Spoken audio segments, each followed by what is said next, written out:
Imagine discovering that your seemingly friendly neighbors have secretly tapped into your gas line to power their lavish backyard parties. What starts as a puzzling spike in utility bills unravels into a web of theft, lies, and shocking confrontations, all in the heart of a quiet suburban neighborhood. I've always loved the peace and predictability of our neighborhood on the outskirts of Denver. My house, modest but efficient, had been my sanctuary for the past decade. It was the kind of place where lawns were trimmed on Saturdays, and the most thrilling event was the occasional block party. My job as a building systems engineer allowed me to work from home, a blessing for someone like me who enjoys a quiet, steady routine. 2 years ago, the Whitmans, Josh and Melanie, moved into the house next door. At first, they seemed like the perfect addition to the neighborhood. Josh, with his wide, easy smile, was always quick with a friendly wave, and Melanie often handed out baked goods at the annual holiday potluck. We were never close, but we maintained the kind of cordial relationship you'd expect from good neighbors. They invited me over a couple of times for their infamous backyard barbecues,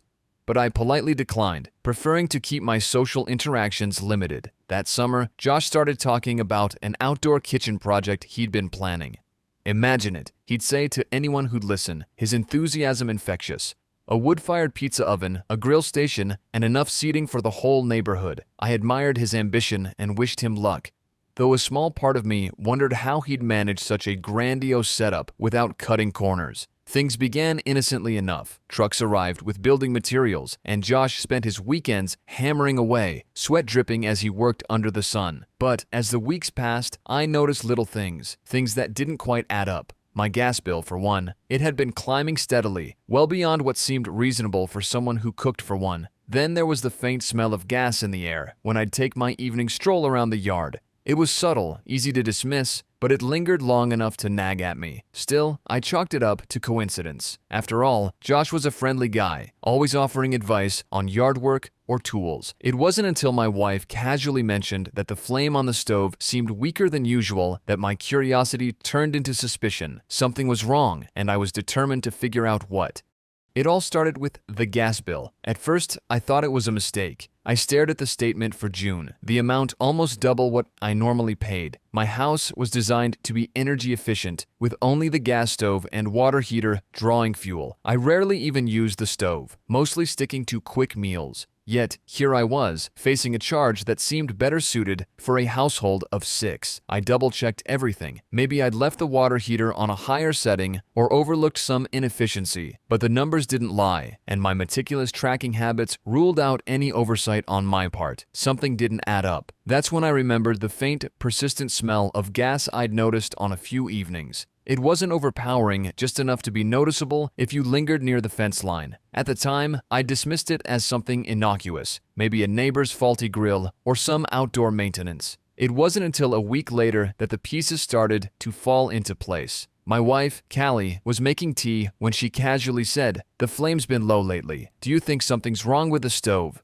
Her words stopped me cold. A weak flame could mean low pressure, and low pressure could mean a leak, or worse, tampering. That night, I decided to investigate. Armed with a flashlight and my growing unease, I went outside after sunset. The neighborhood was quiet, the air crisp and cool. I crouched near the gas meter on the side of the house and listened. There it was again, the faint hiss I hadn't noticed before, coming from the pipe leading to the main line. My pulse quickened. Carefully, I followed the line down to the ground. That's when I saw it, a rubber hose, partially buried, but visible under a patch of freshly turned soil. It snaked its way toward the property line, disappearing under the wooden fence that separated my yard from the Whitmans. I crouched there for a long moment, disbelief mingling with anger. This wasn't an accident or a shared connection, this was deliberate. Someone, Josh, had tapped into my gas line. The realization hit me like a punch. I replayed his enthusiastic talk about the outdoor kitchen and the endless barbecues. Had this been his plan all along? To use my resources to fuel his ambitious project? I stood and brushed the dirt from my hands, trying to rein in the surge of frustration. For a moment, I considered confronting him right then and there, but I knew better. Confrontations like this needed preparation, evidence, and a clear head. Whatever was happening, I needed to be sure before I acted. Stealing gas wasn't just dishonest, it was dangerous. I had to handle this carefully for both our sakes. The next morning, I woke up early, determined to confirm my suspicions. I'd spent the night tossing and turning, replaying the discovery of the rubber hose over and over. My instincts told me this wasn't just a misunderstanding. I needed proof. Solid, undeniable evidence that Josh had crossed the line. Equipped with my phone for photos and a notepad to log every detail, I went back outside. The hose was exactly where I'd left it, still partially concealed beneath the dirt. Carefully, I tugged at the exposed end, following its trail. It wasn't easy. Josh had done a thorough job hiding it. The hose weaved its way under the wooden fence and into his backyard, where it disappeared behind a cluster of ornamental grasses and potted plants. I crouched down, pressing my ear to the fence. The unmistakable sound of voices and laughter filtered through, accompanied by the occasional hiss of a gas burner. I could smell it now, stronger than before. Someone was cooking. Slowly, I moved to the edge of the fence, where a loose plank gave me a narrow view of the Whitmans' yard. What I saw confirmed everything. There it was, Josh's outdoor kitchen in all its makeshift glory. The centerpiece was a stone pizza oven, its flames flickering under the heat of my stolen gas. Nearby, a stainless steel grill gleamed under the sunlight, and a row of heaters stood ready to combat the cool evening chill. It wasn't just a casual setup. It was an entire operation, powered by the fuel he had quietly siphoned from my property. I snapped photos of the scene through the gap in the fence, careful not to make any noise. My pulse quickened with every click of the camera. Josh himself was standing near the grill, flipping burgers with the confidence of someone who had no idea he was being watched. Beside him, Melanie was setting up a table with condiments and plates, chatting animatedly with a guest. Then, I spotted the connection point. The other end of the rubber hose snaked up to the back of the pizza oven, discreetly tucked out of sight. It was rigged with a makeshift adapter that split the line between the oven and the heaters. I documented every detail: the adapter, the position of the hose, the tools scattered nearby. If this ever went to court, I wanted a rock-solid case. But it wasn't just about the theft. As an engineer, I knew how dangerous this setup was. The hose was designed for temporary use, not the prolonged strain of running a full kitchen. One faulty valve, one unnoticed leak, and the whole yard could become a fireball. That thought was enough to push my frustration into full-blown anger. This wasn't just an issue of money or fairness, it was a matter of safety. Satisfied that I had enough evidence, I retreated to my yard, my mind racing with what to do next. I had everything I needed to confront Josh, but how would he react? Would he deny it, make excuses, try to talk his way out of it? I didn't know, but I was done waiting. It was time to put an end to this once and for all. Confronting Josh wasn't something I relished, but the longer I stared at the evidence, the angrier I became. This wasn't just about my gas bill, it was the sheer audacity, the betrayal of trust between neighbors. By mid-afternoon, I couldn't hold back any longer. Armed with my phone and the pictures I'd taken, I marched over to the Whitmans' yard. Josh was in the middle of flipping a pizza, the dough bubbling from the intense heat of the flames. A few guests lounged around a nearby table, sipping drinks and chatting. It looked like a scene from a lifestyle magazine. Picturesque, lively, perfect, too perfect. I cleared my throat loudly enough to turn heads. "Hey, Mike," Josh greeted, wiping his hands on a towel, his face lighting up. "Finally come to check out the famous pizza oven? You've been missing out." I didn't bother with pleasantries. "Yeah, I thought I'd come by to see how you've been powering this little setup," I said, my tone sharp, "especially since I think I'm footing the bill." His smile faltered, confusion flashing across his face before morphing into something else: guilt. He shifted his weight, glancing quickly toward the pizza oven. "I'm not sure what you mean," he said, too casually, but the nervous edge in his voice was unmistakable. I wasn't about to play games. I pulled out my phone and held it up, flipping through the photos of the hose, the adapter, and the pizza oven. "Recognize this? It's the hose you've got running from my gas line into your backyard. I've got the proof, Josh. Don't even try to deny it." His face turned pale, his easygoing demeanor evaporating in an instant. "Look, Mike, it's not what you think," he stammered, raising his hands as if to calm me down. "It's just temporary. Our gas line had some issues, and I didn't want to put the project on hold. I was going to tell you, honest." "Temporary?" I snapped. "You've got an entire system hooked up here. This isn't borrowing a cup of sugar, Josh. You've been stealing gas from me, putting my property and your guests at risk." At that moment, Melanie appeared, holding a tray of drinks. She froze when she saw the tension between us. "What's going on?" she asked, her voice tight with concern. "Why don't you ask Josh how he's been powering your parties?" I said, crossing my arms. "Or better yet, why he didn't think to ask me before tapping into my gas line." Melanie turned to Josh, her brow furrowing. "Josh, What is he talking about? Josh's shoulders sagged. It's just for the oven and the heaters, he admitted, his voice barely above a whisper. The gas line repair was going to cost us a fortune, and we didn't think it'd be a big deal. A big deal, I cut in. You're lucky you haven't caused a fire. That setup isn't safe. You're putting everyone here at risk, including yourselves. Melanie's face flushed, a mix of embarrassment and anger. Josh, are you serious? You said we had everything handled. I was handling it, he snapped back, but his defensiveness crumbled under the weight of the evidence. I'll make this simple, I said, my voice firm. You're going to disconnect that hose right now. You're going to pay me for the gas you stole, $500 minimum, and you're going to hire a licensed professional to inspect my system for damages. Otherwise, I'll call the authorities. Josh opened his mouth to protest, but I held up my phone. Don't test me, Josh. I've got everything I need to involve the police or the city inspector. Your choice. His guests had gone quiet, sensing the tension. Josh looked around, weighing his options before finally nodding. Fine, he said through gritted teeth. I'll take care of it. Good, I said, turning to leave. I'll be waiting for proof. And trust me, if I don't get it, you'll be hearing from more than just me. As I walked away, I felt a mix of satisfaction and lingering anger. The confrontation was over, but something told me this wasn't the end of the Whitman's antics. I thought the confrontation would be the end of it. I gave Josh clear terms and he'd agreed. Grudgingly, but agreed nonetheless. By the next morning, the hose was gone, and I hoped the matter was resolved. Still, a part of me couldn't shake the feeling that it had been too easy. Josh wasn't the type to take responsibility gracefully.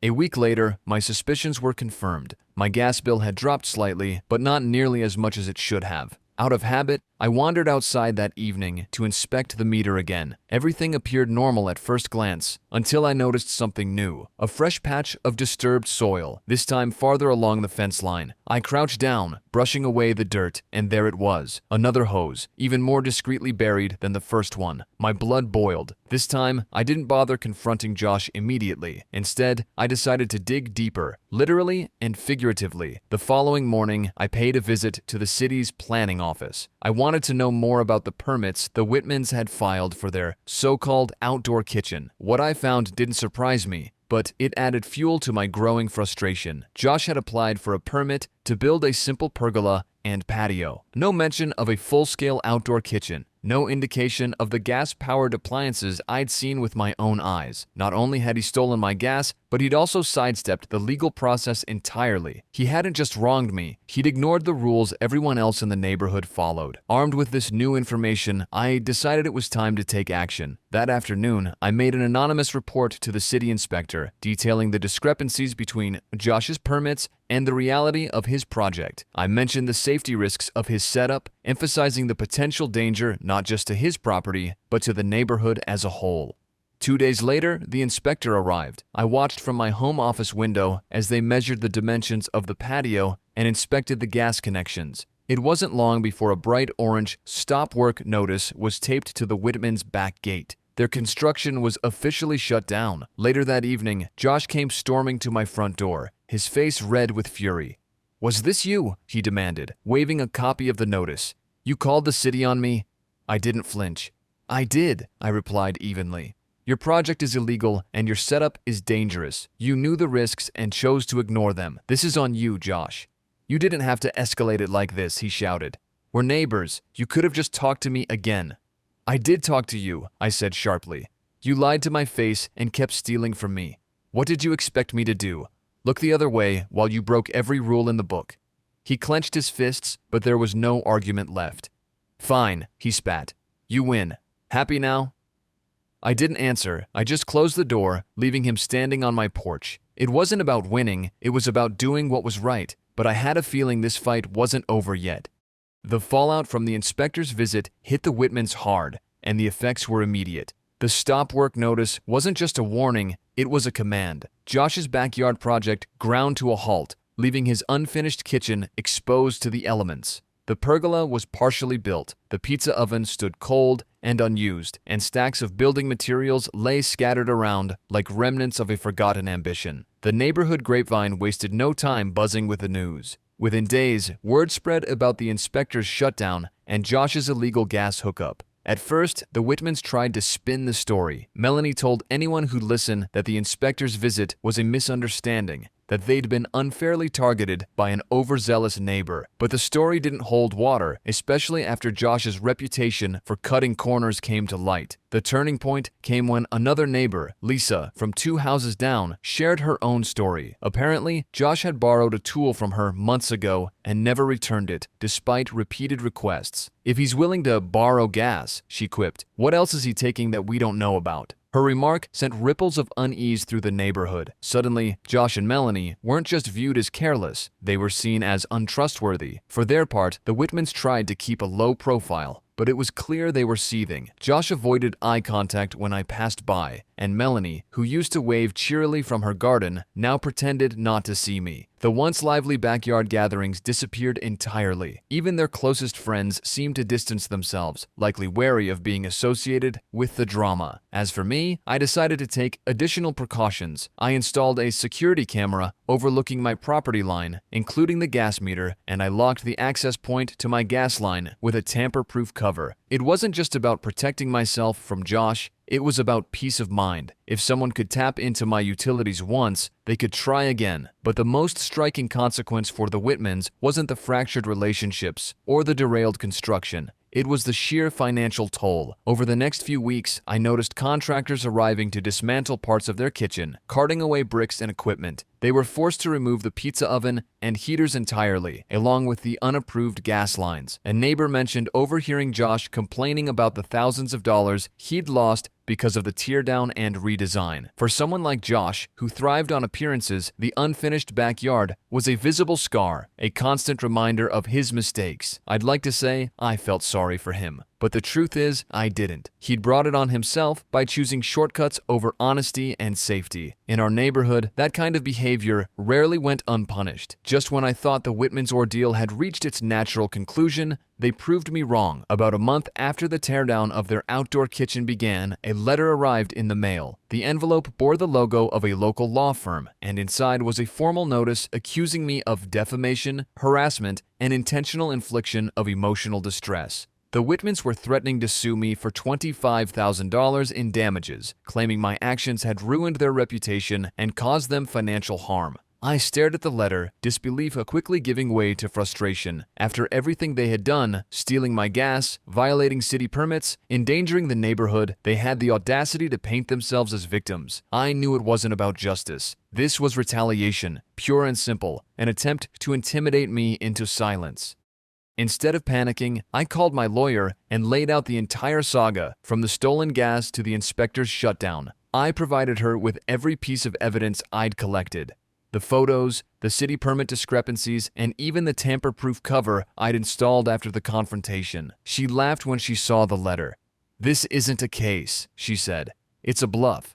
Truth is an absolute defense against defamation, and you've got plenty of it." We drafted a firm response, laying out the facts and making it clear that if they pursued legal action, I would file a countersuit for damages and legal fees. I thought that would be the end of it. But instead of backing down, the Whitmans doubled down, this time in the court of public opinion. Melanie began spreading rumors around the neighborhood, claiming I had doctored evidence and even fabricated permission they supposedly had to use my gas. At first, I brushed it off as desperate gossip, but then my neighbor Lisa approached me. "You need to see this," she said, showing me a video she had taken at a book club meeting. In the video, Melanie was holding up a printed email, supposedly from me, granting them permission to use my gas line. It was poorly done, the dates didn't match, and the wording didn't even sound like me, but it was enough to make me take action. My lawyer was delighted.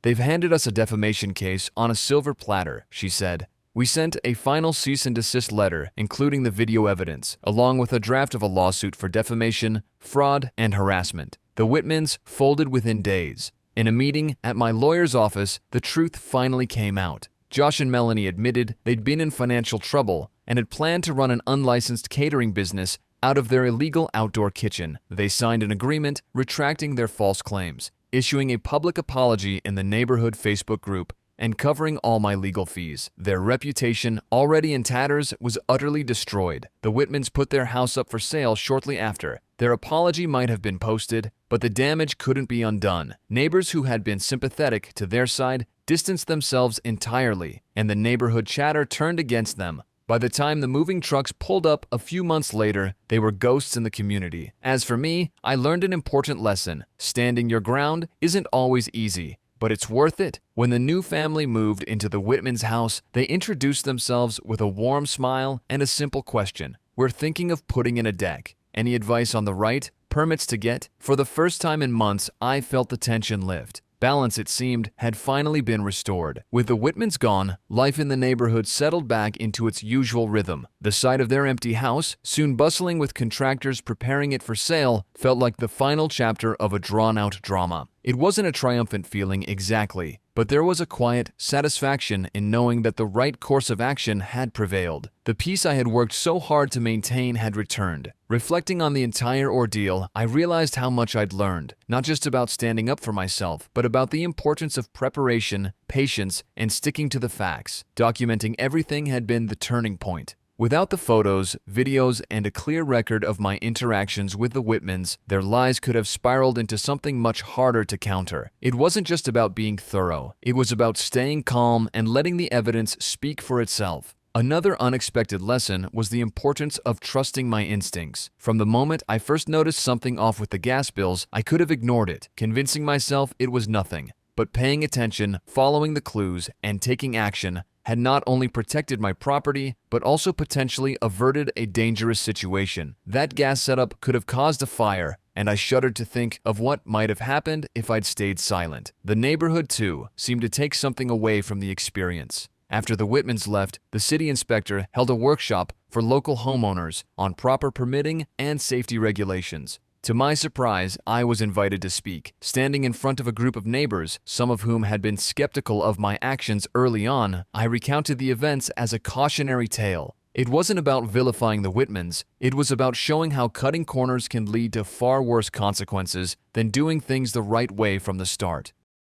There were unexpected moments of gratitude too. Lisa, my neighbor who had recorded Melanie's false claims, thanked me for being proactive. "You've inspired me to keep a closer eye on my own projects," she said with a laugh. Other neighbors echoed similar sentiments, sharing their own stories of dealing with difficult situations. I wasn't the only one who had struggled with confrontation, but hearing that my experience had empowered others was a reward I hadn't anticipated. The Whitmans' house eventually sold to a young family, the Harrises, who seemed eager to make a fresh start. On their second day in the neighborhood, they knocked on my door, holding a batch of freshly baked cookies. "We heard about the backyard drama," they said sheepishly, "and we wanted to say hi and let you know we're sticklers for the rules."